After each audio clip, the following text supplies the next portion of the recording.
Councillor Robinson. Yes, Madam Speaker, I have a point of personal privilege. Can I proceed?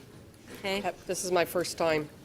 So what I would like to address in my point of personal privilege is some Twitter activity following our last council meeting.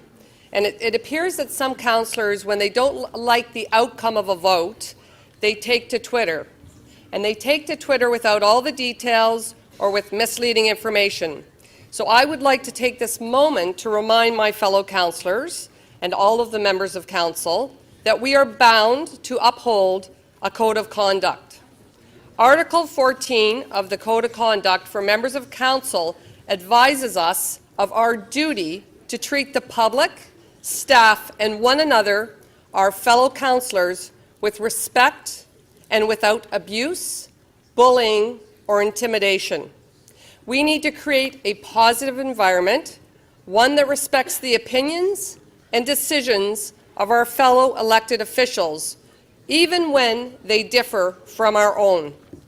And that extends to all other realms of our work, which are outside of this council chamber, including our social media accounts. And I've verified and met with the Integrity Commissioner about this, as well as senior staff. Social media, without a doubt, can be a vibrant space for engagement, for dialogue and debate, but all too often it results in disrespectful, one-sided and misinformed comments. And I know a number of people in this chamber have had this happen to them. And so I would like to say that our job as city councillors and what we're elected to do is to vote, to take a position and to vote. And we don't always have to agree, but what we want to achieve is an open and respectful debate. And that indeed is the heart of the democratic process. And I think this activity is not a good reflection on council. I think it's an attack on the democratic process. And if there was anything that demonstrated that, that was our last election in Canada.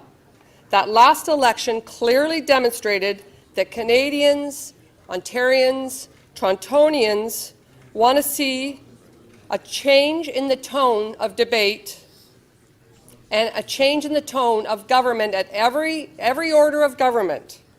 And this includes the world of social media. So I hope that people will review that code of conduct and understand it's not just, doesn't really bind us just to this chamber, but outside of this chamber. And I know social media for some people is a new thing. A lot of other governments are looking at social media policies, but I did check with our Integrity Commissioner. She did indeed confirm that the Code of Conduct applies also to the realm of social media. Thank you, Madam Speaker.